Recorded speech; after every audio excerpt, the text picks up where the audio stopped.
पिबत भागवतं रसमालयं मुहुरहो रसिका भुवे भावुका। महाराज म्हणतात निगम म्हणतात वेदाला, आणि वेदरूपी कल्पवृक्षाचं हे फळ निगम कल्पतरोर गलितम फलम, आणि नुसतं फळ नाही पिकलेलं फळ आहे। म्हणजे महाराज आता पिकलेलं फळ कशाने ओळखायचं? एखाद्या पेरूचं झाड असेल आणि त्या पेरूच्या झाडाला जर पेरू लागलेले असतील, आता एखादा पेरू गोड आहे हे कशावरून ओळखायचं? ज्या पेरूला पोपटानं चोंच मारलेली आहे तो पेरू गोड आहे असं समजून चालावं, बरोबर आहे? तसं या श्रीमद भागवत रूपी कथारूपी फळाला शुकाचार्य महाराजांनी चोंच मारलेली। शुकमुखात अमृत द्रव संयुतम असं निगमरूपी वेदरूपी कल्पवृक्षाला लागलेलं हे फळ, आणि या फळाचा स्वाद असा आहे की जो स्वाद चाखण्याकरता स्वतः शुकाचार्य महाराज या फळाला चोच मारतात। म्हणले महाराज व्यास महाराजांनी विनंती केली, पिबत भागवतं रसमालयं मुहुरहो रसिका भुवि भावुका। व्यास महाराज म्हणतात या श्रीमद भागवत रूपी फळाचं तुम्ही पान करा, हे रस प्या, फळ प्या। आता मला एका प्रश्नाचं उत्तर द्या, फळ खायचं असतं का प्यायचं असतं? बोला ना, बोलत नाहीत का? फळ खायचं असतं का प्यायचं असतं? खायचं असतं, बरोबर? महाराज म्हणतात पिबत भागवतं रस प्या, हे भागवत रूपी फळ प्या। महाराज असं कसं काय? बघा काही काही फळ या जगामध्ये असेत की ज्याच्या वरचा भाग काढून टाकायचा असतो ना आतला भाग खायचा असतो। केळी वरची साल काढायची असते ना आतला गर खायचा असतो। काही फळ या जगामध्ये असेत की आतला भाग टाकून द्यायचा असतो, बाहेरचा भाग खायचा असतो। काही फळ असेत उदाहरणार्थ पेंड खजूर, बाहेरचा भाग खायचा आणि आतला भाग आटोळी टाकून द्यायची। काही फळ असेत की ज्या फळाचं बाहेरचा भाग टाकून द्यायचा, आतला भाग खायचा। काही फळ असेत की आतला भाग टाकून द्यायचा, बाहेरचा भाग खायचा। काही फळ असेत की बाहेरचा भाग टाकून द्यायचा, आतला भाग टाकून द्यायचा, आतला मधला जो गर आहे तो खायचा, उदाहरणार्थ आंबा। अशी वेगवेगळी फळे। पण महाराज या भागवत रूपी फळाला तुम्ही म्हणतात प्या, फळ काय प्यायचं असतं का महाराज? प्या असं कसं म्हणतात? त्याचं कारण आहे, कारण या श्रीमद भागवताला आटोळी नाही आणि या श्रीमद भागवताला सालही नाही, त्याच्यामुळे महाराज म्हणतात पिबत भागवतं। पण हे पेत असताना व्यास महाराजांनी दोघांना मुख्य बोलवले। कोण आहेत दोघं? महाराज म्हणतात मुहुरहो रसिका भुवि भावुका। रसिक आणि भाऊक, तुम्हाला रसिक कोणाला म्हणतात आणि भाऊक कोणाला म्हणतात? काय असतं, ज्याला खरी तहान लागलेली असते ना तो पाण्याची चौकशी करत बसत नाही।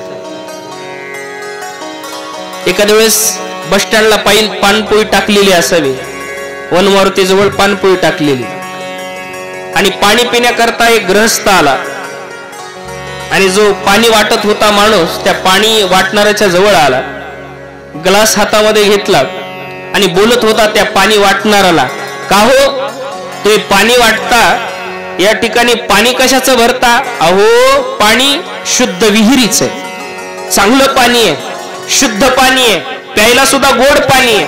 महाराज आम्हाला कळालं, पण हा जो ग्लास ठेवलाय तो चांगला घासून ठेवता का? हो रोज घासतो मी तो ग्लास। बरं ज्या वगराळाला पाणी देता ते वगराळ घासलेलं आहे का? अहो घासून ठेवलंय आता। बरं ज्या बादलीनं विहिरीतलं पाणी काढता ती बादली व्यवस्थित घासून ठेवलेली आहे का? तुम्ही स्वच्छ वगैरे हात धुवून पाणी वगैरे देता का? आता तुम्ही मला खरं सांगा, ज्याला खरी तहान लागली तेवढे चौकशी करत बसन का? नाही चौकशी करणार। ज्याला खरी तहान लागली तो चौकशी करत बसत नाही।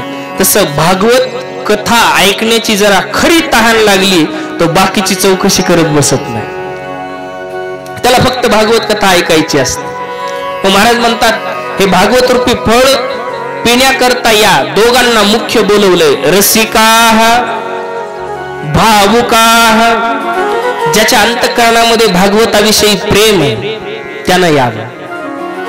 आणि खरंच कुठल्याही गोष्टीमध्ये प्रेम आवश्यक असतं. आपण कोणाला घरी जेवायला बोलवतो फक्त औपचारिकता म्हणून नाही, तर त्याच्याविषयी अंतःकरणामध्ये प्रेमही असलं पाहिजे. कारण या जगामध्ये सगळ्यात मोठं काय आहे तर सगळ्यात मोठं प्रेम आहे, सगळ्यात मोठा भाव. आणि ज्याच्या अंतःकरणात भाव असतो, ज्याच्या अंतःकरणात भक्ती असते, तिथं देव येतो. मी काल सांगून आलो. म्हणून जगाचा मालक पांडुरंग परमात्मा सुद्धा कशाचा भुकेलाय माहितीये? तो देव सुद्धा भावाचा भुकेलाय. भावाचा भुकेला देवा, भावाचा भुकेला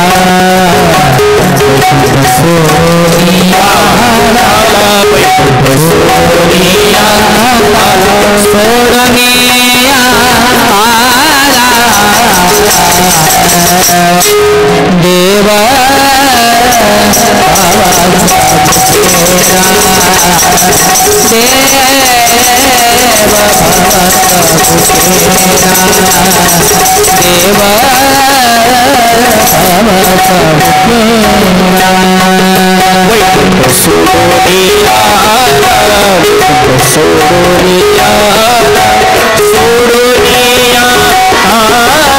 देवा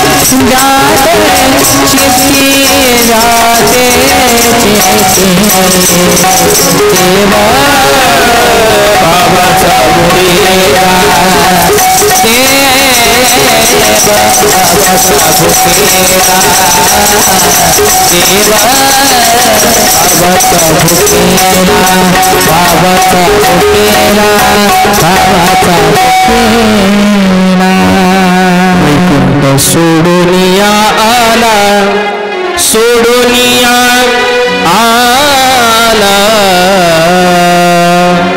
देव बाबाचा भुकेला. भागवत ऐकण्याकरता अधिकारी सांगितले दोन, रसिका हा भावुका हा. तसं ऐकण्याचा अधिकार सगळ्याला आहे, पण ज्याच्या अंतःकरणात भाव आहे, जो रसिक आहे, ऐकण्याकरता त्यांना व्यास महाराजांनी बोलवलं. आणि नैमिषारण्याच्या पावनभूमीमध्ये नैमिषे निमिष क्षेत्री, नैमिषे निमिष क्षेत्री ऋषय शोणपादय, ऋषय शोणपादय स्वर्गाय लोकाय सहस्र समास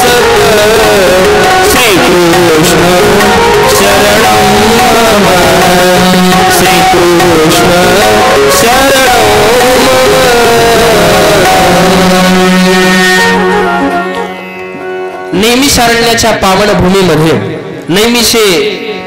निमिष क्षेत्रे ऋषय शौनकादय 88,000 शौनकादी ऋषी नैमिषारण्याच्या पावन भूमीमध्ये बसलेले आणि कथा सांगण्याकरता स्वतः सूत महाराज त्या ठिकाणी उपस्थित आहेत. आणि शौनकादी ऋषींनी सुतांना प्रश्न केलेला आहे, लक्ष देऊन ऐका. शौनकादी ऋषींनी सुतांना 6 प्रश्न केलेत आणि या 6 प्रश्नाच्या उत्तरामध्ये श्रीमद भागवत महापुराण. त्याच्यात खिन्न मना बसलेले व्यास महाराज या व्यास महाराजांच्या भेटी करता भगवंताची स्तुती गाणारे नारायण आले. भगवंताचं भजन करत करत आले. नारायण नारायण श्रीमन्नारायण नारायण नारायण श्रीमन्नारायण नारायण नारायण बद्री नारायण नारायण नारायण लक्ष्मी नारायण नारायण नारायण नारायण नारायण श्रीमन्नारायण नारायण नारायण. व्यास महाराज भजन करत करत व्यासांच्या आश्रमामध्ये आले. व्यासांच्या चेहऱ्याकडे पाहिले. व्यास महाराजांचा चेहरा असमाधानी दिसतोय. व्यास महाराजांना नारद महाराज म्हणतात, तुमचा चेहरा असमाधानी आहे. त्यावेळेस व्यास महाराज म्हणतात, नारदजी, मी एका वेदाचे 4 भाग केले, 17 पुराणाची रचना केली, महाभारत लिहिलं, पण तरी सुद्धा माझं मन असमाधानी. तेव्हा नारद महाराज म्हणतात, व्यासजी, ज्या देवानं तुम्हाला वाणी दिली त्या वाणीनं भगवंताचे गुणगान करणारा एखादा ग्रंथ तुम्ही निर्माण केला का? ज्या देवानं तुम्हाला वाणी दिली त्याचं एखादं गुण लिहिणारा ग्रंथ तुम्ही निर्माण केला का? लीला सांगणारा ग्रंथ निर्माण केला का? व्यास महाराज म्हणतात, नाही. मग नारद महाराज म्हणतात, ज्या देवानं तुम्हाला वाणी दिली आणि त्या देवाचं तुम्ही नामचिंतन करत नसाल आणि जगात कितीही बोलत असाल तर ते सगळं बोलणं निरर्थक आहे. ज्या देवानं दिलेल्या वाणीच्या द्वारे तुम्ही देवाचं गुणगान जर गात नसाल. आपल्याला सुद्धा असंच आहे. आपल्याला देवानं आयुष्य दिले, आयुष्य देऊन या देहामध्ये वेळ दिलाय, सगळे इंद्रिय चांगले दिले, दिले इंद्रिय हात पाय कान डोळे मुख बोलाया वचन, जेणे तो जोडसी नारायण नासे जीवपण भवरोग. पण तरी सुद्धा ज्या देवानं तोंड दिलंय त्या तोंडाला आपण देवाचं कधी नाव घेत नाही. असंच आहे. आणि जोपर्यंत देवाचं नाव घेत नाही तोपर्यंत कितीही चांगलं बोलत असलो तरी आपलं बोलणं निरर्थक आहे. नारद महाराज म्हणतात, असा एखादा ग्रंथ निर्माण करा की ज्या ग्रंथामध्ये भगवंताचं गुणगान असेल. व्यासजी, सांगू तुम्हाला, अहो मी एक दासीचा मुलगा होतो. मी एका दासीचा मुलगा होतो. त्या दासीच्या घरी ती दासी एका राजाच्या दरबारी काम करत होती. त्या दासीचा मुलगा होतो मी पूर्वजन्मामध्ये. आणि ती दासी वेगवेगळं काम करत असताना मीही त्या दासीच्या सोबत जायचो, वेगवेगळं काम करायचो. पावसाळ्याचे दिवस आले आणि पावसाळ्याचे दिवस आल्यानंतर साधू संत चातुर्मासाकरता राहत असतात, एका ठिकाणी राहत असतात. आणि ते साधू संत चातुर्मास करण्याकरता आमच्या नगरीमध्ये आले. व्यासजी ऐका. आणि त्या नगरीमध्ये आल्यानंतर माझी आई दासी असल्यामुळं दासी त्या संत महात्म्याची सेवा करायची. आणि त्या संत महात्म्याची सेवा करण्याचा योग माझ्याही जीवनामध्ये मला प्राप्त झाला. मी त्या संत महात्म्याची सेवा करत होतो, वेगवेगळ्या पद्धतीने सेवा करत होतो. आणि ती सेवा करता करता करता करता मला त्या साधूंचा असा लळा लागला. चातुर्मासामध्ये खूप सेवा केली, त्यांना पाणी द्यायचं, त्यांना जीव वाढायचं, त्यांचे बूट उचलायचे, त्यांचे पाय दाबायचे, त्यांचं आसन उचलायचं, त्यांना देवपूजेला पाणी आणण्याकरता द्यायचं, त्यांना जीव वाढायचं, हे सगळी सेवा माझ्याकडून 4 महिने घडली महाराज. आणि त्या सेवेचा परिणाम असा झाला, साधू सेवा झाली आणि सेवेनं माणसाचं अंतःकरण पवित्र होत असतं महाराज. एक सांगू तुम्हाला, या मंडपातली सेवा कधी वाया जात नसते. संसारात कितीही करा, संसारातलं काही सोबत येणार नाही. आणि इथं एक चटई उचला, इथलं पुण्य तुमच्या सोबत आल्याशिवाय राहणार. संसारातलं काहीच सोबत येत नाही आणि परमार्थातलं काहीच वाया जात नाही महाराज, काहीच वाया जात नाही. साधूची सेवा घडली पाहिजे. सेवेनं काय होतं? सेवेनं आपलं अंतःकरण पवित्र होत असतं. म्हणून सेवा घडली पाहिजे. ज्याला ज्ञान प्राप्त करायचंय त्याच्या पदरी तर सेवा आलीच आहे. जिथं ज्ञानाचा कुरुठा तेथ सेवा हा दार म्हणतास, तो स्वाधीन करी सुबटा ओळखुनी. ज्ञानोबा म्हणतात, ज्या ज्ञानाच्या भांडारामध्ये प्रवेश करायचा आहे त्याच्या अगोदर सेवेचं दार ओलांडावंच लागतं. आता आळंदीत राहणाऱ्या विद्यार्थ्याकरता चांगले दिवस आहेत. 25,000 30,000 भरून आळंदीमध्ये राहता येतं, कसलीही सेवा नको. पण आम्ही ज्यावेळेस आळंदीला राहायला होतो त्यावेळेस पैसे भरून राहिलो नाहीत महाराज. आम्ही धर्मशाळेत राहिलो आणि धर्मशाळेमध्ये राहायचा नियम असा होता की धर्मशाळेची सेवा करावी लागायची. मग ती धर्मशाळा झाडून काढणं असेल, त्या धर्मशाळेच्या दिंडीमध्ये चालणं असेल, त्या धर्मशाळेच्या गावचे कार्यक्रम करणं असतील. सेवेनं माणूस लहान होत नसतो, सेवेनं माणूस मोठा होत असतो. सेवा परमो धर्म असं म्हटलं. म्हणून तुम्ही शीख धर्माच्या गुरुद्वारामध्ये कधी जा ना, चांगली मोठी मोठी माणसं चपला पुसणे करता असतात हो. कधी नांदेडला गुरुद्वारामध्ये जा, किती मोठा ऑफिसर असला तरी तो आपलं ऑफिसरपणा त्या गुरुद्वाराच्या दाराच्या बाहेर काढून जातो आणि तिथं सेवेकरी म्हणून जातो. आपलं दुर्दैव आहे, आपण मंडपात येतो पण आपली अपेक्षा असते की कीर्तनकार महाराजांना आपलं नाव घेतलं पाहिजे.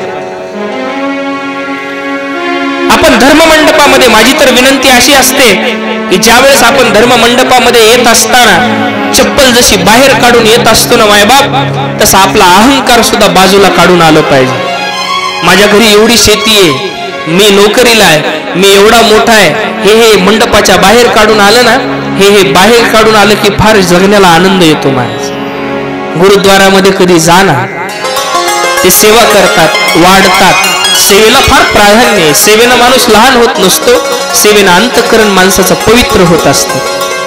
म्हणून या ठिकाणी आता पंक्ती चालू आहेत, नवतरुण युवक वाढण्याचं काम करत असतील. सेवेनं माणूस लहान होत नसतो. पंगत वाढली, चटई टाकली, इथलं झाडून काढलं, महाराजाला कणिक आणून दिले, इथं काहीही केलं तरी वाया जात. सेवा केली पाहिजे.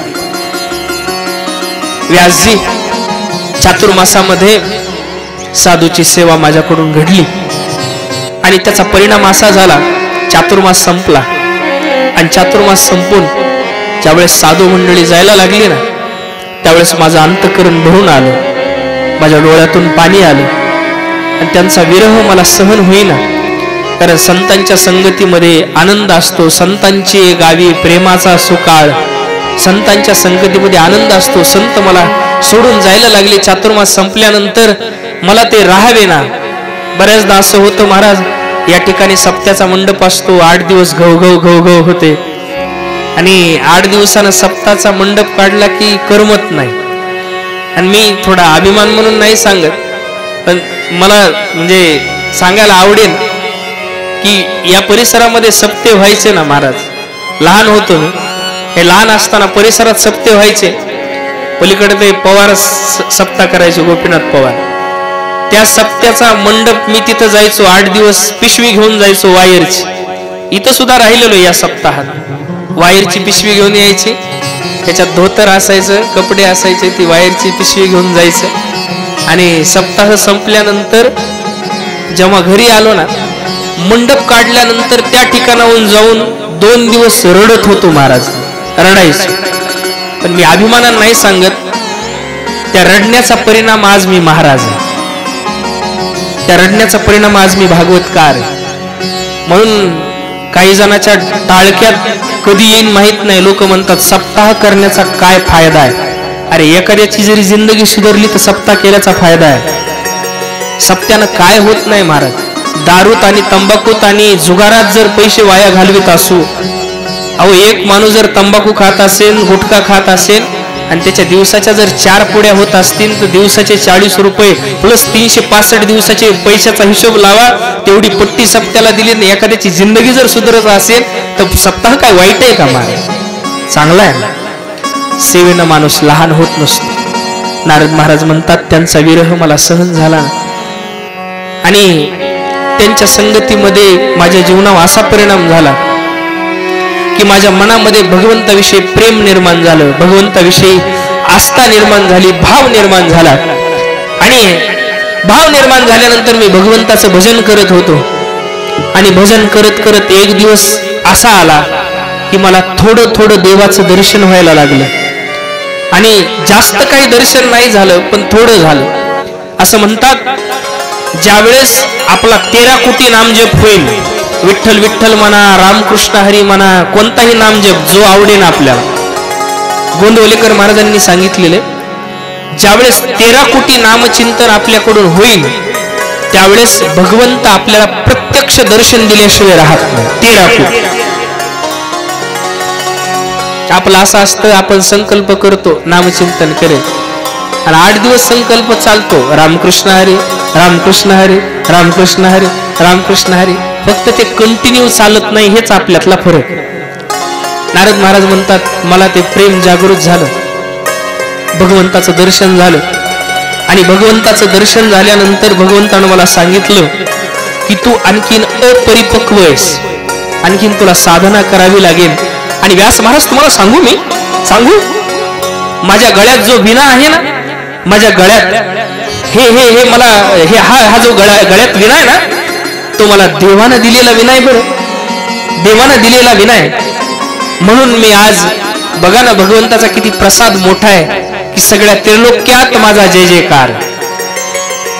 नारदाचं स्वागत सगळीकडे, नारदाचं स्वागत राक्षसाकडे सुद्धा आहे, नारदाचं स्वागत देवाकडे सुद्धा आहे, नारदाचं स्वागत संतांकडे सुद्धा आहे, सगळीकडे.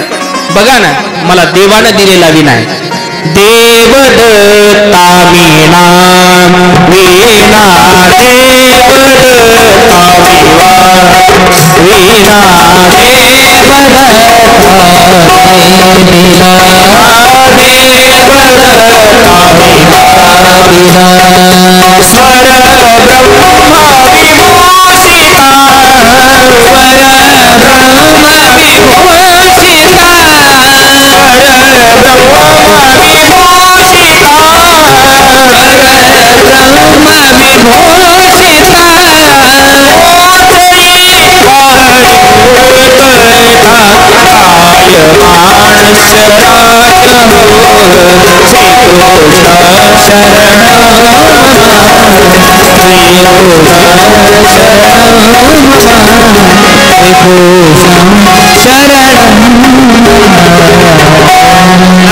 व्यासांना म्हणतात देवदत्ता मीमा वीणा देवदत्ता मीमा वीणा स्वर ब्रह्म विभूषिता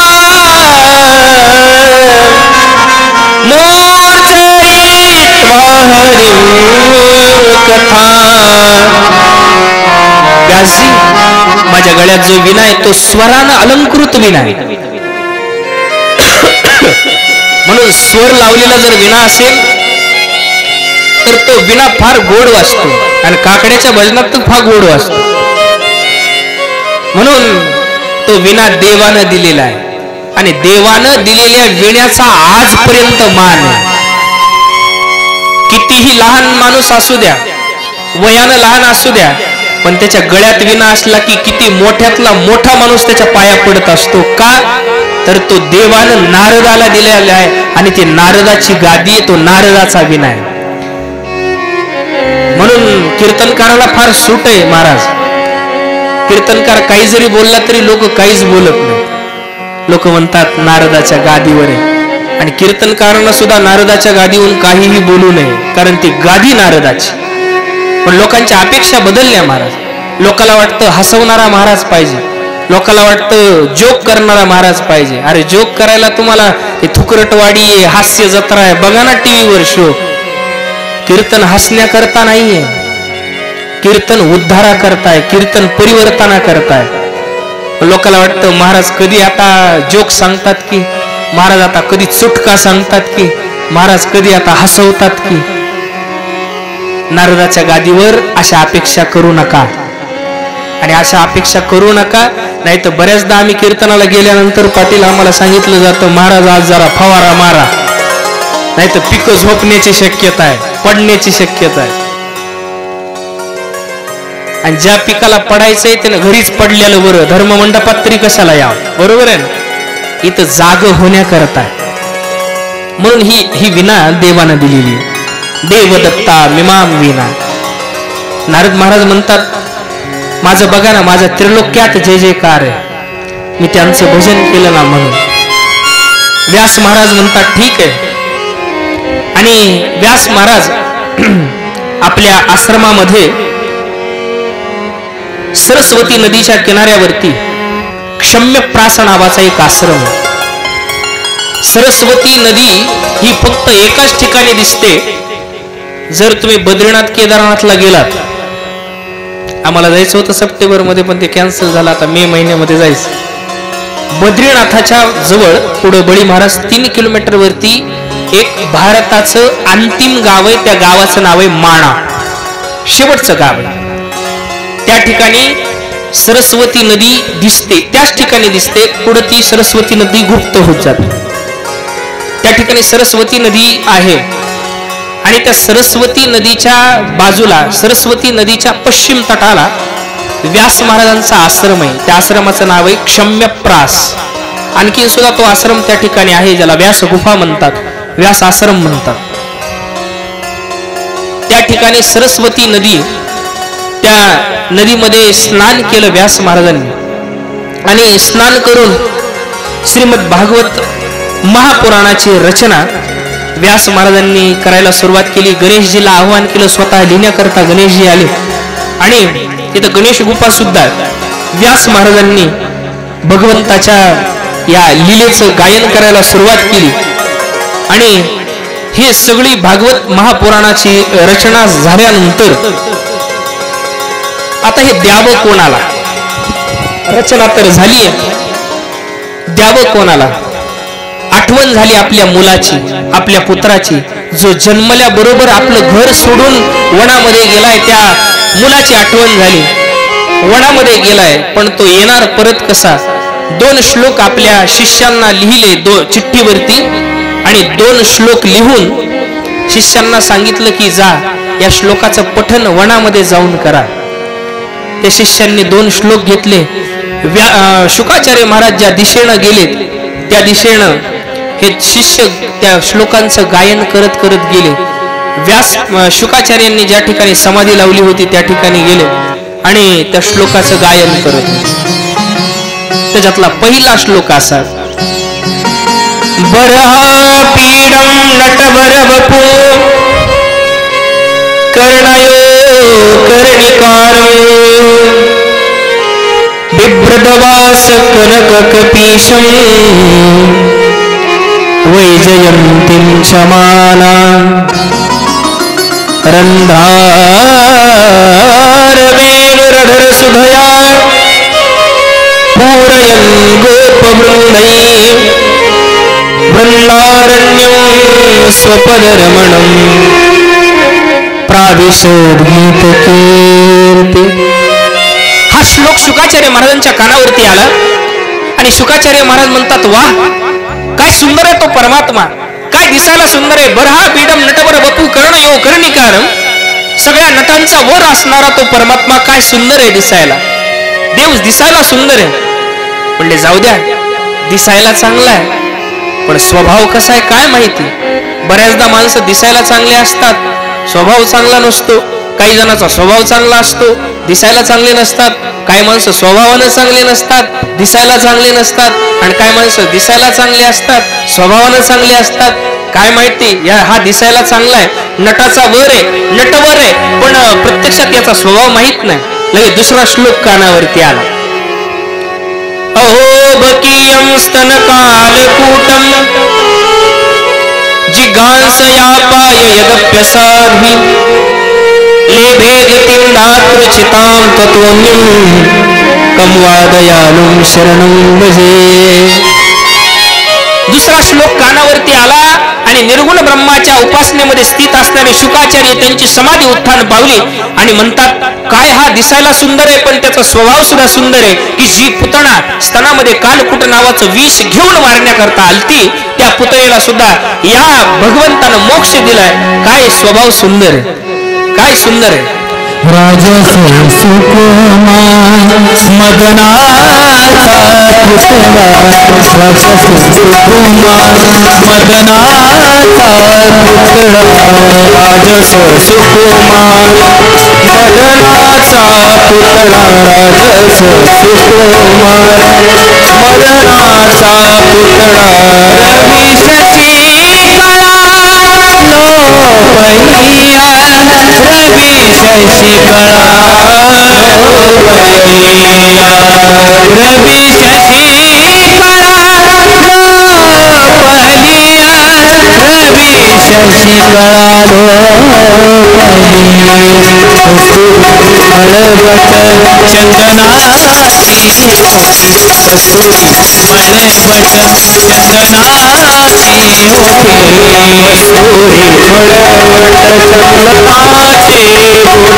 कस्तुरी मळवट चंदनाची होती, कस्तुरी मळवट चंदनाची होती। दिसायला सुंदर आहे। राजस सुकुमार मदनाचा पुतळा, रवी शशी कला लोपलिया, राजस सुकुमार मदनाचा पुतळा। स्वभावही चांगला आहे, दिसायला चांगला आहे। शुकाचार्य महाराज त्या शिष्यांच्या जवळ आले, म्हणा लागले, आणखीन एखादा श्लोक सांगा ना, आणखीन एखादा श्लोक गा ना, मला खूप आवडला श्लोक, त्या परमात्म्याविषयी भक्ती जागृत झाली आहे। शिष्य म्हटले, शुकाचार्य महाराज आम्हाला दोनच शिकवले, याच्या पुढे आम्हाला येत नाही, मग कोणाकडे जावं लागेल? आमचे गुरु महाराज आश्रमात आहेत, त्यांच्याकडे चला। शुकाचार्य महाराज त्या शिष्यांच्या समवेत व्यास महाराजांच्या आश्रमात येतात आणि आपल्या मुलाला व्यासजी महाराज ज्यावेळेस पाहतात त्यावेळेस आनंद होतो। शुकाचार्य महाराजांना आपल्या हृदयाला व्यास महाराज लावतात आणि हृदयाला लावून हे श्रीमद भागवत महापुराण रूपी धन आपल्या मुलाला देतात। आता शंका येईल, मुलालाच का दिलं? मुलगा आहे म्हणून दिलं का पात्र आहे म्हणून दिलं? केवळ पुत्र आहे म्हणून दिलं नाही, लक्ष देऊ नाही का? केवळ पुत्र आहे म्हणून दिलं नाही, तर पात्र आहे म्हणून दिलंय। म्हणून माझी विनंती आहे मायबापांना आणि वृद्ध मायबापाला तर हात जोडून विनंती आहे, तुमच्या नावावरची संपत्ती पोराच्या नावावर करत असताना एक गोष्ट करा, त्या पोराला पात्र बनवा आणि मग तुमच्या नावावरची संपत्ती त्याच्या नावावर करा। तो मुलगा जर पात्र नसेल तर त्याच्या नावावर करू नका, आणि जर त्या मुलानं तुम्हाला म्हातारपणी लात मारून जर घराच्या बाहेर काढून दिलं तर पुन्हा तुम्हाला पश्चातापाच्या अग्नीमध्ये जळावं लागेल। मुलाला अगोदर पात्र बनवा, तो पात्र असला पाहिजे की आपल्याला वडिलांनी ही संपत्ती दिली, 4 एकर वडिलाच्या नावावर होती, मग आपल्या नावावर फक्त 1च एकर राहील असं नाही केलं पाहिजे। वडिलाची 4 एकर आहे तर ती 8 एकर कशी होईल याचा सुद्धा प्रयत्न असला पाहिजे। नाही तर माझ्या वडिलाकडं 10 एकर होती महाराज, आता फक्त 2च राहिली, त्याला पात्र बनवलं पाहिजे। केवळ मुलगा आहे म्हणून त्याच्या नावावर संपत्ती करणं योग्य नाही, त्याला पात्र, त्याला गरिबीची जाणीव असली पाहिजे, त्याला कष्टाची जाणीव असली पाहिजे। नाही तर बाप करी जोडी लेकराचे ओढी, आपुली कुरबंडी वाळवणी। बाप लेकरा करता मरमर करत असतो, त्या लेकराला जर बापाच्या कष्टाची किंमत नसेल तर त्या संपत्ती पोराच्या नावावर करून तरी काय उपयोग आहे? म्हणून त्या पोराला अगोदर पात्र बनवलं पाहिजे आणि मग त्याच्या नावावर संपत्ती केली पाहिजे। ही शुकाचार्य महाराजांना भागवत रूपी धन दिले तर पात्र आहेत म्हणून दिलं। शुकाचार्य महाराजांनी या भागवत महापुराणाचा स्वीकार केला आणि या शुकाचार्य महाराजांनी राजा परीक्षितीला हे भागवत सांगितलं. सुतांना शौनकादी ऋषींनी प्रश्न केला, महाराज आतापर्यंत जी परंपरा चालू होती ती साधू परंपरा चालू होती. आतापर्यंत जी परंपरा आली, नारदांनी व्यासांना सांगितलं, व्यासांनी शुकाचार्यांना सांगितलं, ही जी परंपरा चालू आली, मग हे साधूने एका राजाला का सांगितलं? राजा परीक्षिती तर राजा आहे ना, मग या राजाला का सांगितलं, साधूला का सांगितलं नाही? मग राजा परीक्षितीचं चरित्र सूत महाराज शौनकादी ऋषींना सांगतात. आपल्यालाही त्याचा विचार करायचा आहे, पण 2 मिनिटाचं सर्वांनी एकदा हातानं टाळी मुखानं नाम 2 मिनिटाचं भजन करू. जय माधव मुरारी माधव मदन मुरारी माधव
भूकोधरा युद्ध गदा विमर्श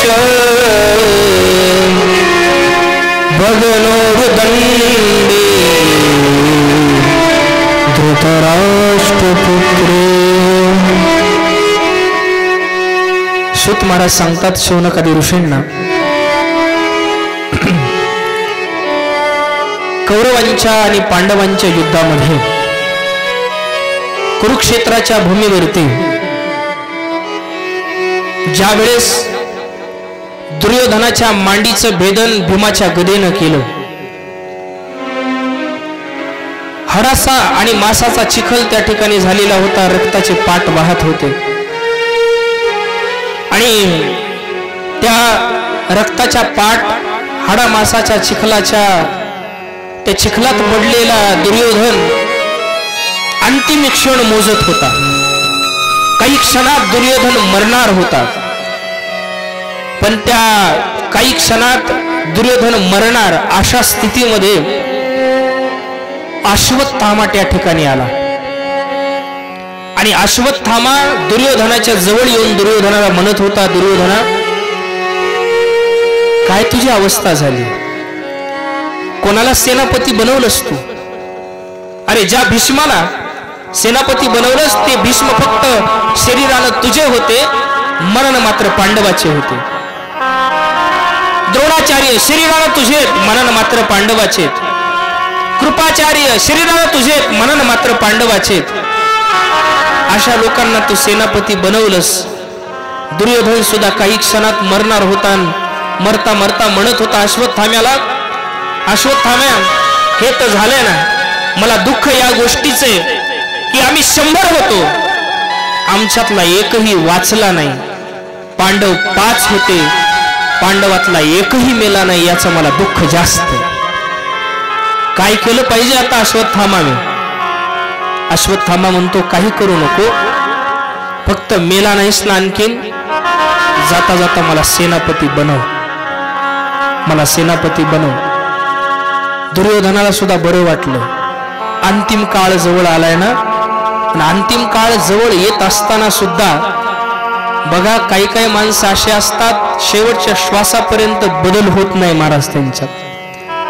शेवटच्या श्वासापर्यंत त्यांचा हेकडपणा, त्यांचा वाकडेपणा जात नाही. परिवर्तन हा जगाचा नियम आहे. माणसानं बदललं पाहिजे. अरे आतापर्यंत ठीक होतं, आतापर्यंत दुष्कर्म केलेत ना, आता तरी मरताना तरी माणसाला चांगली बुद्धी झाली पाहिजे. अंत काळाला तरी देवाचं नाव मुखाला आलं पाहिजे. अंत काळाला तरी कोणाचं तरी वाईट चिंतन केलं नाही पाहिजे. पण काही काही माणसाची बुद्धी मायबाप वाईट असते, ती शेवटच्या श्वासापर्यंत कधी बदलत नाही. ती शेवटच्या श्वासापर्यंत वाईट ती वाईटच असते.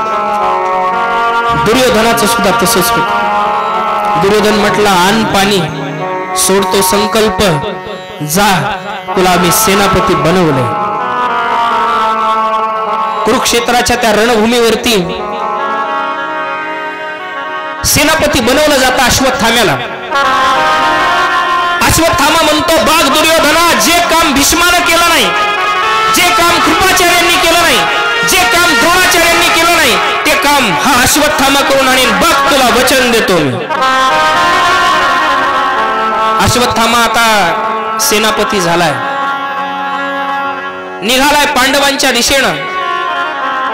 जाता जाता एक झाड लागलं, त्या झाडाच्या खाली बसला. झाडाच्या वर एक घरटं होतं.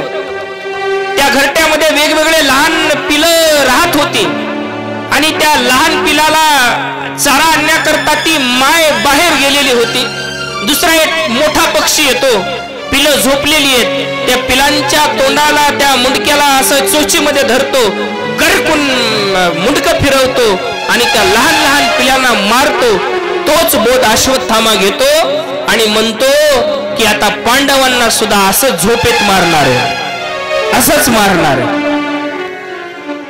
आणि मग तो न्याय घेऊन पांडवांच्या शिबिरामध्ये अश्वत्थामा येण्याकरता निघतो. पण इकडं भगवान श्रीकृष्ण आणि 5ही पांडव विजयाची पहिली रात्र साजरी करण्याकरता बाहेर जातात. भगवान पांडवांना म्हणतात, तुम्ही विजयी झालात ना, आज तुमच्या विजयाची पहिली रात्र आहे, चला आज आपण ती साजरी करण्याकरता बाहेर जाऊ. काय असतं माहितीये का? जाको राके साईया मार सके ना कोय, बाल ना बाका कर सके सब जग बेरी होय. ज्याला देव राखणारा असतो ना, जग वैरी झालं तरी चालेल, फक्त त्यानं वैरी होता कामा नये. महाराज म्हणतात, देवानं वैरी होऊ नये. गगन में जितने तारे हैं उतने शत्रु होय, एक कृपा हरी की. अरे त्याची कृपा असल्यानंतर कुणीच या जगामध्ये आपलं काहीच करू शकत नाही, फक्त तो आपल्या जवळ असला पाहिजे, तो आपल्या सोबती असला पाहिजे. भगवान पांडवांना घेऊन विजयाची पहिली रात्र साजरी करण्याकरता बाहेर जातात. आणि साजरी करण्याकरता निघाल्यानंतर इकडं पांडवाचे 5 मुलं पांडव नव्हते, पण पांडवासारखे दिसणारे पांडवांच्या जागेवर झोपले. आणि इकडं अश्वत्थामा पांडवांना मारण्याकरता तलवार काढतो. आणि तलवार, त्याला माहिती नव्हतं की इथं पांडव झोपलेत का पांडवांची मुलं झोपलेत. रात्र होती, आपली तलवार काढली आणि तलवार काढून पांडवांच्या मुलाचे मुंडके धडा वेगळे केले. कटाकट कटाकट कटाकट कटाकट कटाकट कटाकट असे मुंडके कापले, डाव्या हातामध्ये घेतले. दुर्योधनाच्या जवळ आला. दुर्योधनाला बघ म्हणला, दुर्योधना बघ, अरे अरे जे काम भीष्माचार्यांना जमलं नाही ते या अश्वत्थाम्यानं करून आणले, 5ही पांडवांना मारून आणले, बघ मुंडके हे बघ. त्यावेळेस दुर्योधन म्हणतो, अश्वत्थाम्या काय केलंस, हे काय केलंस? अरे ह्यांना मारून तू आम्हाला, आमच्या कौरवांना पाणी देणारा सुद्धा कोणी जिवंत ठेवलं नाहीस, काय केलंस? जुन्या काळातले शत्रू सुद्धा नीतीचे होते हो, आता मित्र सुद्धा नीतीचे राहिले नाही. आणि ज्यावेळेस द्रौपदीला इकडं कळतं की आपली 5 मुलं गेलेत, द्रौपदी पाहते, धड पडलेली पाहते, मुंडके जवळ नाहीत पाहते, धाय मोकलून रडायला लागते. द्रौपदी एखाद्या माईच्या समोर पोरानं जावं याच्यापेक्षा माईला दुःख मोठं काय होणार. तरुण ताठा पोरगा 25 वर्षाचा आणि 50 वर्षाच्या आई देखत त्यानं निघून जावं. त्या 25 वर्षाच्या पोराचं मड दारात माईनं पाहावं, माईला याच्यापेक्षा मोठं दुःख दुसरं कोणतंच नसतं महाराज, कोणतंच नसतं. सोनपेठला घटना झाली होती, नाव नाही सांगणार मी, पण मी ज्यावेळेस बघायला गेलो ना त्यावेळेस तो मुलगा गेला, त्याचं मला एवढं काय वाटलं नाही. पण ज्यावेळेस त्या पोराच्या माईकडे पाहिलं ना, डोळ्यात पाणी येत होतं, दात खेळ्या बसत होत्या त्या माईच्या. एकुलता एक पोरगा डोळ्यात एकच जावा, याच्यापेक्षा माईला दुसरं मोठं दुःख काय? माय ही माय असते महाराज. मी नेहमी सांगत असतो, माय काय आत्या असते का, माय काय आजी असते का, माय काय मावशी असते का? माय मावशी नसते, माय आत्या नसते, माय आजी नसते, माय मायच असते. माईसारखं प्रेम या जगामध्ये कुणी लावू शकत नाही, कुणीच लावू शकत नाही. ज्याच्या जीवनातली माय गेली त्याच्या जीवनातला सुखाचा समुद्र आटून गेला. माईसारखं प्रेम या जगात दुसरं कोणी लावू शकत नाही. माय गेल्यानंतर माईची आठवण येत राहते. माय जिवंत असताना माईची किंमत कळत नाही कळत. जिवंत असताना तिची किंमत नाही कळत, पण ती आयुष्यातून निघून गेल्यानंतर पदोपदी त्या माईची आठवण आल्याशिवाय राहत नसते. एखाद्या माईच्या देखत पोरगा जावा, तरुण पोरगा जावा. एका गावाला कथेला होतो आणि त्या कथेला त्या गावात असताना एक तरुण पोरगा माईचं दर्शन घेऊन निघाला कामाला. कामाला जात होता, नांदेड जवळ गाव होतं, आणि कामाला जात असताना रोज आईचं दर्शन घेत होता. आईचं दर्शन घेऊन कामाला निघाला. जाता जाता एका ट्रकनं उडवलं, जागेवर गेला महाराज, जागेवर. बघता बघता सोशल मीडियाच्या द्वारा सगळ्या गावात, तालुक्यात, जिल्ह्यात बातमी पसरली, ऍक्सिडेंट झाला, पोरगा गेला. त्या पोराची माय म्हातारी होती, एका जागेवर होती पडून मधल्या घरात. पण त्या माईच्या जवळ जाण्याची कोणी हिंमत ठेवली नाही. त्या माईच्या जवळ कोणी जाऊन सांगावं अशी हिंमत कोणाचीच झाली नाही. अरे कसं सांगावं एका माईला पोरगा गेलाय तुझा, काय अवस्था होईल त्या माईची? थोडा विचार केला? अरे कोणत्या तोंडाला जाऊन कोण सांगणार आहे बाई, अगं तुझा एकुलता एक पोरगा गेलाय? कोण जाऊन सांगेल हो त्या म्हातारीला? नाही ना, नाही सांगू शकत. माईचं अंतःकरण हे माईचं असतं. या जगामध्ये लेखक अनेक आहेत, या जगामध्ये कवी अनेक आहेत, या जगामध्ये व्याख्याते अनेक आहेत, या जगामध्ये कीर्तनकार अनेक आहेत. असा एकही कीर्तनकार झाला नाही की ज्या कीर्तनकारानं माईविषयी बोललं नाही. असा एकही लेखक झाला नाही की ज्या लेखकानं आईविषयी लिहिलं नाही. असा एकही संत झाला नाही की ज्या लेखकानं माईविषयी, संतांनी अभंग लिहिले नाहीत. सगळ्यांनी माईविषयी वर्णन केलंय. आणि एक सांगू, माईचं अंतःकरण समजण्याकरता सांगू तुम्हाला, ऐका लक्ष देऊन बरं. माईचं अंतःकरण समजण्याकरता बाकीचे फक्त अंदाज लावू शकतात. माय काय आणि माईचं अंतःकरण काय, त्याच्यासाठी मायच व्हावं लागतं बघा. मायच व्हावं लागतं, दुसऱ्याला नाही कळू शकत. लेकराला वेदना, पोराला पायाला ठेस लागली की माईच्या डोळ्याला पाणी येतं. काय कनेक्शन आहे? काय कनेक्शन? माईचं प्रेम अलौकिक असतं. द्रौपदीच्या समोर 5 मुलं मारलेत. द्रौपदी केस मोकळे सोडते. अर्जुन प्रतिज्ञा करतो, जोपर्यंत या अश्वत्थाम्याला मारणार नाही ना तोपर्यंत मी अर्जुन नाव लावणार नाही. बघ आता भीम सुद्धा प्रतिज्ञा करतो, सगळ्यापासून वाचेल पण भीमाच्या गदेपासून हा अश्वत्थामा वाचणार नाही. भगवंताला आज्ञा केली जाते, भगवंत रथामध्ये बसतात. अर्जुनही रथामध्ये बसतो. अश्वत्थामेच्या पाठीमागे तो रथ लावला जातो. अश्वत्थामा पुढे पळतोय, रथ पाठीमागे पळतोय. अश्वत्थाम्याला आता कळालं की आपल्या जवळ रथ येणार आहे. अश्वत्थाम्यानं ब्रह्मास्त्र सोडलं आणि भगवंताला अर्जुनाने विनंती केली, देवा काय केलं पाहिजे? ब्रह्मास्त्र आले ना, आता काय केलं पाहिजे? त्यावेळेस भगवान म्हणतात, अर्जुना तुला सुद्धा ब्रह्मास्त्र येतं, ब्रह्मास्त्र सोड. ब्रह्मास्त्रानं ब्रह्मास्त्र आटोक्यात येईल. अर्जुन सुद्धा ब्रह्मास्त्र सोडतो आणि अश्वत्थाम्याला तो पकडल्या जातो. आणि पकडल्यानंतर त्याच ठिकाणी भगवान म्हणतात, अर्जुना याला मार इथंच. पण अर्जुन म्हणतो, नाही देवा, अहो ज्या माईचे 5 लेकरं यानं मारलेच ना, त्या माईच्या समोर याला मारायचं, माईच्या समोर मारायचं. भगवान म्हणतात, नाही रे अर्जुना, इथंच मार. नाही देवा, इथं मारायचं. बांधलं जातं त्या अश्वत्थाम्याला, द्रौपदीच्या समोर आणलं जातं. आणि द्रौपदीच्या समोर आणल्यानंतर द्रौपदीला कुठून पाझर फुटतो माहित नाही. द्रौपदी त्या बांधलेल्या अश्वत्थाम्याचे हात सोडायला पुढे धावते. आणि हात सोडायला पुढे धावल्यानंतर सगळे आश्चर्यचकित होतात. अर्जुन म्हणतो, द्रौपदी काय करतेस तू? सगळेजण म्हणतात, काय करतेस द्रौपदी? धर्म म्हणतात, द्रौपदी काय करतेस? भीम म्हणतो, काय करतेस द्रौपदी? द्रौपदी म्हणते, याला मारलं नाही पाहिजे.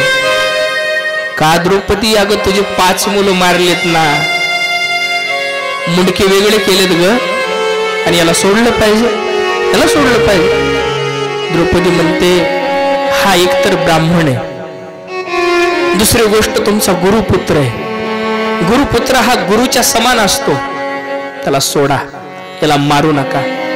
हळूहळू धर्मराजा सुद्धा द्रौपदीच्या सुरात सूर मिसळतात. धर्मराजा सुद्धा म्हणतात, सोडा याला, मारू नका. अर्जुन म्हणतो, मी नाही सोडणार. द्रौपदी म्हणते, नाही नाही मारायचं. भीम म्हणतो, सगळ्यापासून सुटला तरी माझ्या गदेपासून हा वाचणार नाही. तुम्ही सगळे माफ करा, पण हा भीम माफ करणार नाही, याला नाही माफ करणार. भगवंताकडे पाहिलं जातं. अर्जुन म्हणतो, देवा काय करावं? मार दिया जाय की छोड दिया जाय, काय करावं? भगवान म्हटले, तुला तिथंच सांगितलं होतं मार, तू शहाणपणा कशाला केलास? इथं आणलंस, कशाला आणलंस इथं? बघ आता तुझी तू काय करायचं. नाही देवा, माझ्या मनात प्रश्न निर्माण झालाय आणि त्या प्रश्नाचं उत्तर फक्त तुम्ही आहेत. कारण अर्जुनाच्या प्रत्येक प्रश्नाचं उत्तर म्हणजे भगवान श्रीकृष्ण आहेत. अर्जुनाच्या वेळेस जीवनावर ज्या ज्या वेळी संकट आले त्या त्यावेळेस परमात्मा म्हणजे उत्तर आहेत. देवा काय केलं पाहिजे? देव अर्जुनाला सांगतात, ब्रह्मबंधुरण हंतव्यम आतताये वदारहण. भगवान म्हणतात ब्राह्मण कुणी जरी असलं तरी त्याला मारलं नाही पाहिजे आणि अतताई कुणी जरी असला तरी त्याला सोडलं नाही पाहिजे. आता हे काय झालं कोड्यात बोलणं. अतताई कोणाला म्हणतात? बालकांना मारणारा अतताई आहे. झोपेत कोणाला मारणारा अतताई आहे. स्त्री पळवून नेणारा अतताई आहे. कोणाचा तरी खून करणारा अतताई आहे. त्याला मारलं पाहिजे. अतताई कोणी असू द्या, जवळचा असू द्या अथवा लांबचा असू द्या, त्याला मारलं पाहिजे. काय करावं देवा? देव म्हणतात ब्राह्मणाला नाही मारलं पाहिजे, अतताई कोणी जरी असला तरी त्याला सोडलं नाही पाहिजे. अर्जुन म्हटलं वारे टेडी टांगवाले, तुझं बोलणं वाकडं, तुझं उभा टाकणं वाकडं, तुझं सगळं सगळं अवघडच आहे. आता प्रभू रामचंद्राचं सगळं सरळ आहे पण याचं सगळंच वाकडं. काय केलं पाहिजे? आता गीता सांगितली होती देवानं परीक्षा घ्यायची ठरवली आणि अर्जुन परीक्षेमध्ये पास होतोय की नाही हे पाहिलं. कारण गीतेमध्ये असं सांगितलंय संभावितस्य चा कीर्ती मरणात अतिरिच्छते. जो समाजामध्ये माननीय असतो ना त्याचा अपमान हेच मरण. म्हणून हा माननीय याच्या डोक्यावरचा मणी काढून घ्या, त्याच्या डोक्याचं वपन करा आणि त्याला या जागेवरून काढून द्या.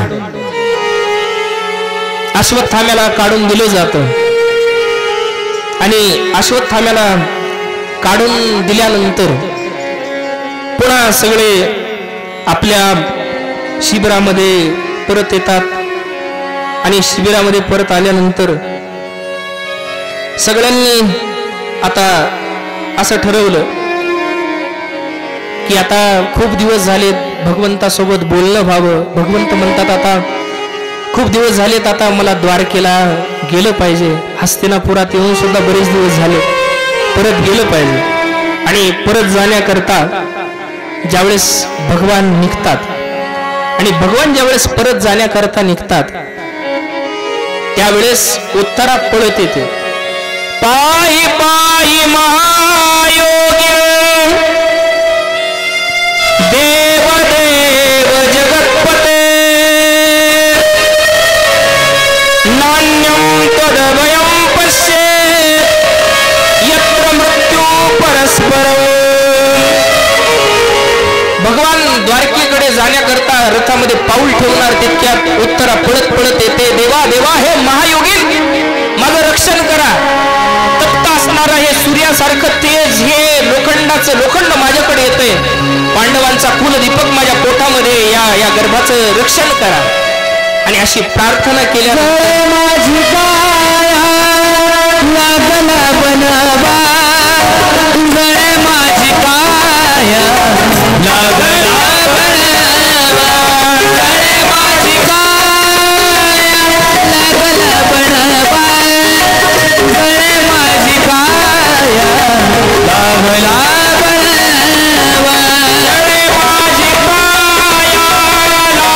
लागला बनवा, गळे माझी काया लागला बनवा.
रक्षण कर माझं. उत्तरा विनंती करते आणि भगवंतानं ऐकून अंगठे एवढं रूप धारण केलं आणि उत्तरेच्या गर्भामध्ये प्रवेश केला आणि त्या ब्रह्मास्त्रापासून, अश्वत्थाम्यानं सोडलेल्या ब्रह्मास्त्रापासून उत्तरेच्या गर्भाचं म्हणजे परीक्षितीचं रक्षण, उत्तरेच्या गर्भाचं रक्षण केलं. भाग्यवान आहे उत्तरा. या जगामध्ये कौशल्या भाग्यवान आहे. माझं बोलणं नीट आहे काय? या जगामध्ये कौशल्या भाग्यवान आहे की जिने आपल्या पोटामध्ये रामप्रभूला साठवलं. या जगामध्ये कनकाई भाग्यवान आहे की जिने आपल्या पोटामध्ये तुकाराम महाराजांना साठवलं. या जगामध्ये कनकाई भाग्यवान आहे की जिने आपल्या पोटामध्ये तुकाराम महाराजांना साठवलं. की या जगामध्ये कौशल्या भाग्यवान आहे की जिने आपल्या पोटामध्ये रामप्रभूला साठवलं. पण या जगामधली एकमेव अशी माता आहे की जिला आपल्या पोटामध्ये एका वेळेला दोघा जणाला, एक भक्ताला आणि एका देवाला साठवण्याचं भाग्य लाभलं. ती म्हणजे फक्त आणि फक्त उत्तरा. बघा ना, कधी भक्त तर कधी देव, पण उत्तरा एकटी आहे की एका वेळेला भक्त सुद्धा आणि एकाच वेळेला देव सुद्धा, जिच्या पोटामध्ये तिचं नाव आहे उत्तरा.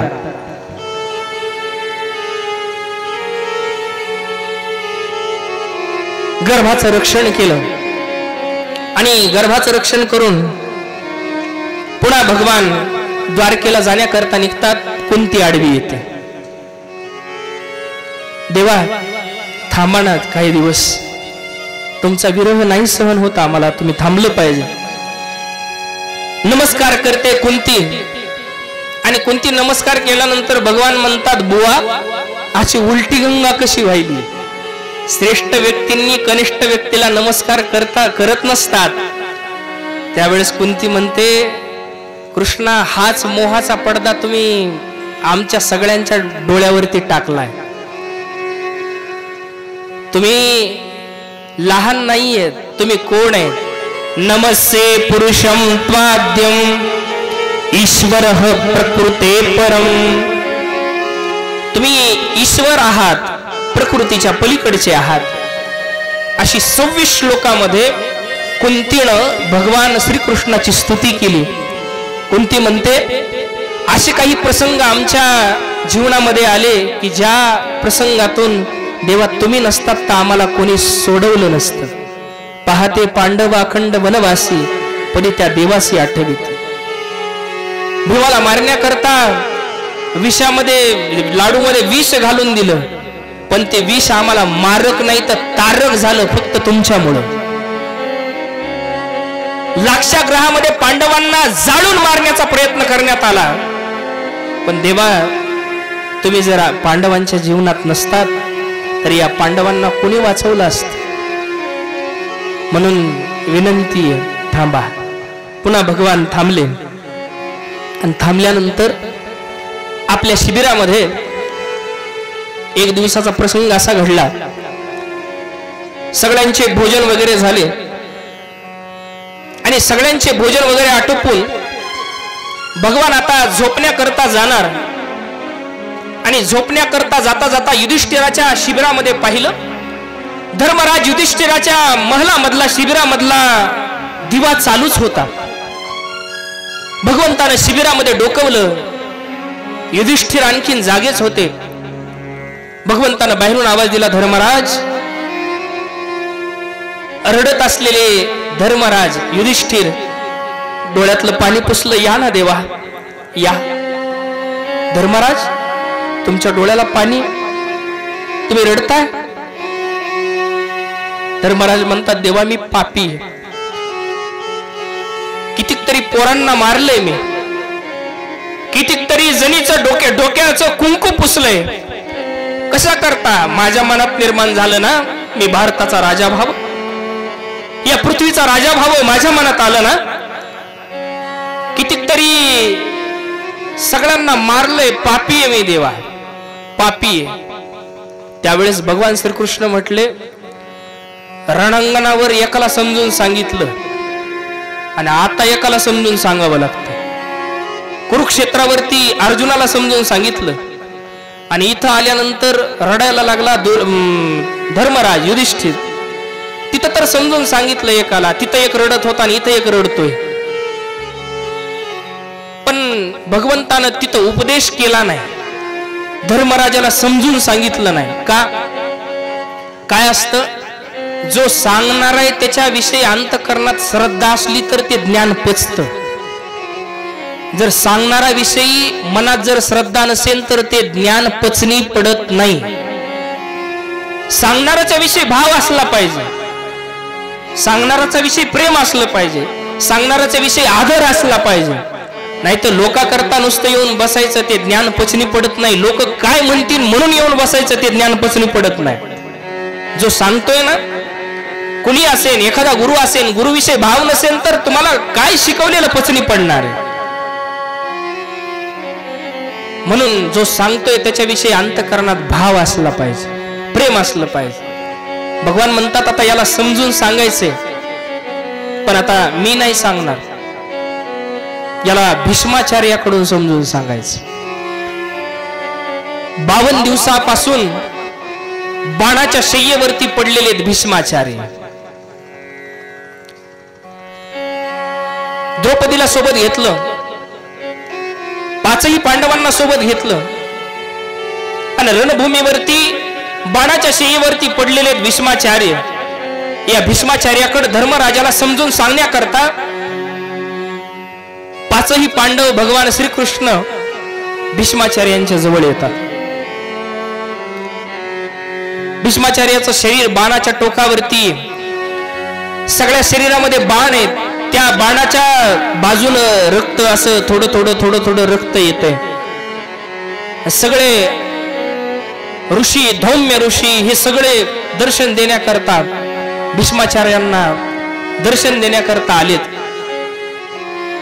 दक्षिणायन चालू होतं, काही दिवसात काही वेळात बस आता उत्तरायण लागणार होतं. आणि अशा अवस्थेमध्ये भीष्माचार्यांना दर्शन देण्याकरता, धर्मराजाला समजून सांगण्याकरता भीष्माचार्यांनी सांगावं, या हेतूनं भगवान श्रीकृष्ण आणि 5ही पांडव भीष्माचार्यांना दिसतीन असे समोर उभे टाकले. आणि भगवान श्रीकृष्ण भीष्माचार्याला सांगू लागले, भीष्मजी बघा ना, तुमचा धर्म आता राजा झालाय. अहो फक्त हस्तिनापुराच्या गादीवर हा बसला नाही, इंद्रप्रस्थ सुद्धा यानं कापीज केलंय, गादीवर बसलाय. सगळीकडे आनंद आहे, पांडवांनी राज्य जिंकलंय, आनंदी आनंद झालाय. पण हे सगळं समजून सांगत असताना मग भीष्माचार्यांनी काही उपदेश धर्मराजाला केलाय. भीष्माचार्य म्हणतात, स्त्री धर्मान राजधर्मान मोक्ष धर्मान विभागशः. वेगवेगळे धर्म सांगितलेत. जो गृहस्थी आहे त्यांना धन अवश्य कमवलं पाहिजे, हा भीष्माचार्यांचा उपदेश आहे धर्मराजाला. जो गृहस्थी आहे ना, ज्यानं 2चे 4 केलेत त्यानं धन कमवलं पाहिजे, खूप धन कमवलं पाहिजे. पण त्या धनातला 1 वाटा देवाकरता सुद्धा असला पाहिजे. 100 रुपये जर कमवले असतील तर त्याच्यातले 10 रुपये देवाकरता दिले पाहिजे. एखादी विहीर आहे, त्या विहिरीमधलं सुंदर पाणी आहे आणि पाणी शेंदत असताना रोज रोज पाणी ते शेंदून जर प्यायला लागलं तर ते पाणी गोड लागतं. पण 10 वर्ष त्या पाण्याला हात लावला नाही, त्या विहिरीतलं पाणी शेंदलं नाही तर ते 10 वर्षानंतर ते पाणी पिण्याच्या योग्य राहत नाही. तसं साठवलेलं धन जर देवाच्या कामाला येत नसेल, साठवलेलं धन जर देशाच्या कामाला येत नसेल, साठवलेलं धन जर धर्माच्या कामाला येत नसेल तर ते धन सुद्धा एक दिवस माणसाला मारक ठरल्याशिवाय राहत नाही. धन अवश्य कमवलं पाहिजे, भीष्मजी सांगतात धर्मराजाला. पण त्याच्यातला 1 वाटा देवा करता असला पाहिजे, त्याच्यातले 10 रुपये देवा करता असले पाहिजे. म्हणून लंका अख्खी सोन्याची होती मायबाप, पण लंका जळाली. द्वारका अख्खी सोन्याची होती, द्वारका बुडाली. श्रीलंका, द्वारिका, अमेरिका हे हे हे असंच बुडणार. भारत देशामध्ये सगळं सुव्यवस्थित चालू आहे का? तर इथले लोक धर्म करतात, इथले लोक दान करतात. भीष्मजी सांगतात, वेगवेगळे धर्म समजून सांगत असताना भीष्मजी समजून सांगतात की आपल्या डोळ्यासमोर जर पाप होत असेल, लक्ष देऊन ऐका, आपल्या डोळ्यासमोर जर पाप होत असेल आणि आपल्यात जर सामर्थ्य असेल आणि ते जर पाप जर तुम्ही रोखत नसाल तर तुम्ही डबल पापी आहे. हे समजून सांगत असताना द्रौपदी गालातल्या गालात हसली. भीष्मजी म्हटले, द्रौपदी क्यों हंस रही हो? नहीं पितामह, ऐसे ही. नहीं नहीं नहीं, कुछ तो कारण है. जो कुलवधू होती है वह यूं ही नहीं हंसती, कुछ तो कारण होगा इसके पीछे. जी कुलवधू असते ना, जी चांगल्या कुळातली असते ना, ती विनाकारण हसत नाही, काहीतरी कारण असेल. द्रौपदी म्हटली, नाही काही कारण नाही. नाही नाही, काहीतरी कारण असेल. ज्यावेळेस भीष्मजीने विनंती केली द्रौपदीला, त्यावेळेस द्रौपदी म्हणते, पितामह तुम्ही इथं सांगता की डोळ्या देखत जर पाप होत असेल आणि तुम्ही जर समर्थशील असाल तर तुम्ही ते पाप रोखा, नाही तर तुम्ही डबल पापी आहेत. ज्यावेळेस दुःशासनानं मला खेचून आणलं, ज्यावेळेस त्या सभेमध्ये मला खेचून आणलं आणि माझी साडी धरण्याकरता ज्यावेळेस दुर्योधन धावला, त्यावेळेस तुम्ही सुद्धा तिथं होतात, पण तुम्ही मान खाली घातली. त्यावेळेस तुमच्यात सामर्थ्य होतं. तुम्ही जर म्हटलं असतात, हे दुर्योधना, हे दुःशासन, हात लावायचं नाही द्रौपदीला, चल बाजूला हो, ऐकलं नसतं दुःशासनानं पितामह. पण तुम्ही तसं केलं का? आणि इथं उपदेश करताय की डोळ्यासमोर पाप होत असलेलं पाहत असताना जर कोणी तेव्हा त्यापासून रोखत नसेल तर तो महापापी आहे. त्यावेळेस डोळ्यात पाणी आणलं भीष्माचार्यांनी. भीष्माचार्य म्हणतात, खरे द्रौपदी तुझं त्या पापाचं प्रायश्चित्त आज मी भोगतोय द्रौपदी. कारण इथंच पुण्य, इथंच नरक आहे, इथंच स्वर्ग आहे. तुम्ही जर चांगलं काम केलं असेल तर तुम्हाला चांगले दिवस आल्याशिवाय राहणार नाहीत, आणि तुम्ही जर वाईट काम केलं असेल तर तुम्हाला वाईट दिवस आल्याशिवाय राहणार नाही. 1-2 दिवस नाही द्रौपदी, 52 दिवस झाले या बाणाच्या शय्यावरती द्रौपदी मी झोपलेलो, आणि अशी एकही इंच जागा शिल्लक नाही की जिथं माझ्या शरीरावरती बाण टोचलेले नाहीत. द्रौपदी बघ ना, तेच प्रायश्चित्त आहे. आणि द्रौपदी सांगू तुला काय असतं, दूषित अन्न खाल्लं की माणसाचं मन तसंच होत जातं. जैसा खावे अन्न वैसा होवे मन, जैसा पिबे पाणी वैसे बोले वाणी. माणसानं दूषित अन्न खाल्लं की माणसाचं दूषित मन होतं, दूषित पाणी पिलं की दूषित माणसाची वाणी होत जाते. माझं तसंच झालंय. दृष्ट दुर्योधनाचं अन्न त्यावेळेस मी खाल्लं ना, त्यावेळेस माझी सुद्धा बुद्धी द्रौपदी तशीच झाली आहे. पण मला क्षमा कर. भीष्मजी विनंती करतात. असा वेगवेगळा उपदेश बाणाच्या शय्येवरती पडलेल्या भीष्माचार्यांनी पांडवांना केला. आणि उत्तरायण लागलं. जाता जाता भगवान श्रीकृष्ण त्या ठिकाणी उभे होते. पांढऱ्या दाढीवाले भीष्माचार्य पितामह भगवान श्रीकृष्णाला विनंती करतात, देवा जाता जाता माझी एक विनंती. म्हटले काय? माझी एक मुलगी आहे, त्या मुलीबरोबर तुम्ही लग्न करा.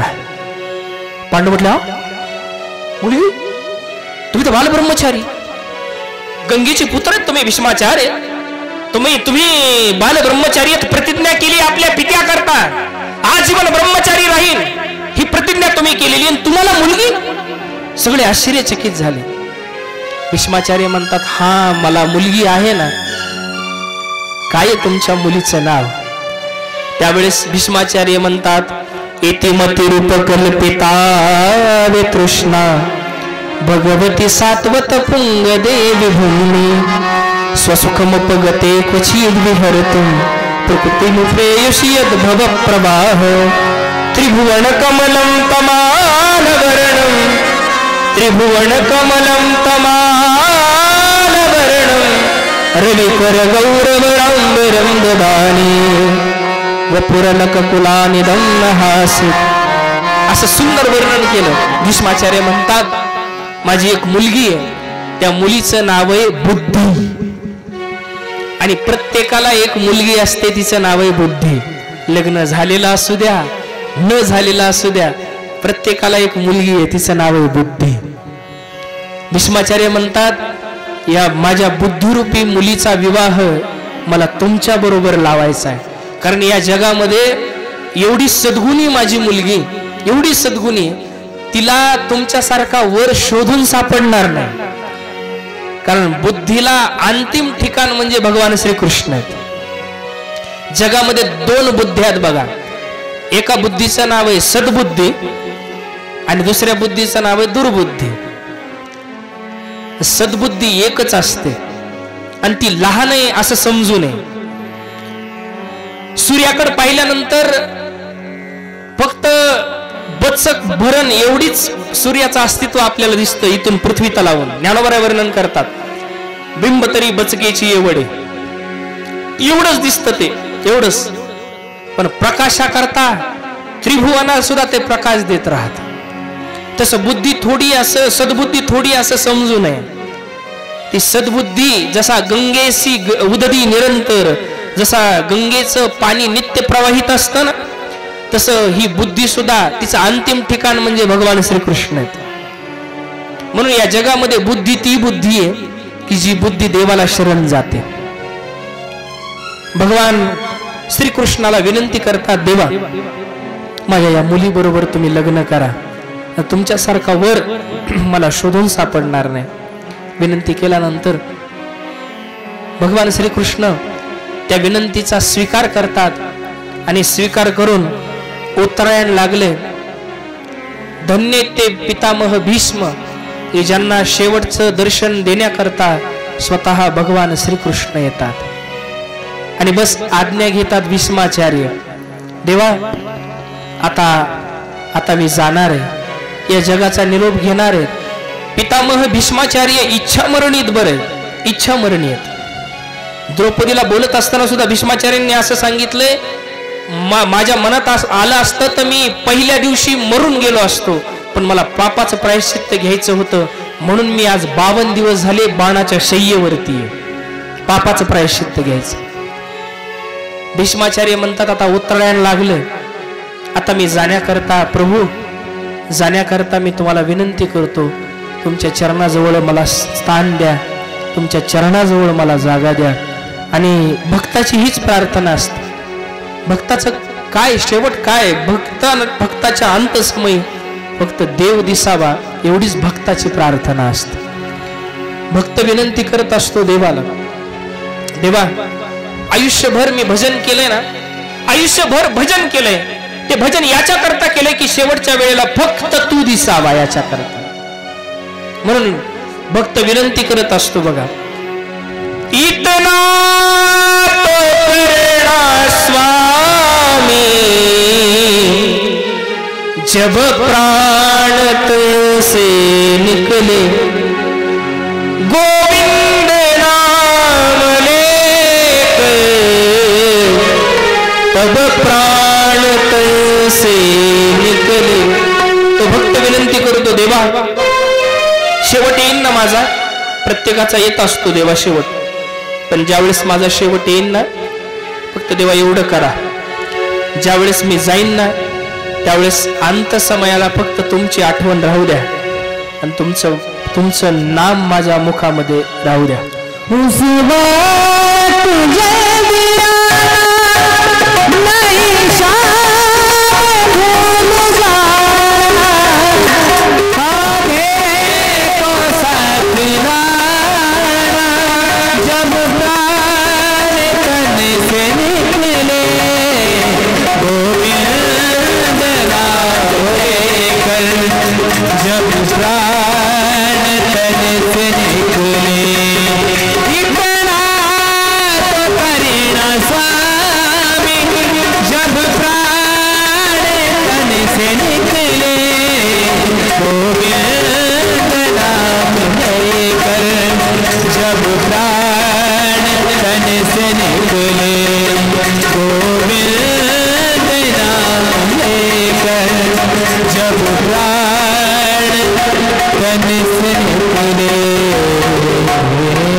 विनंती करतो देवाला, माझं मरण कसं असावं.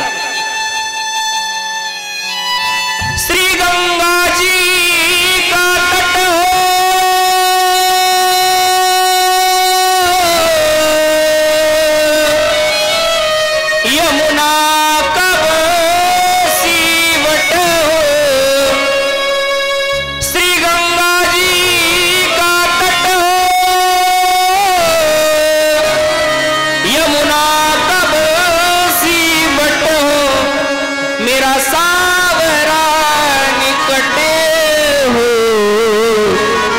अब प्राण कैसे निकले. देवा मी मरत असताना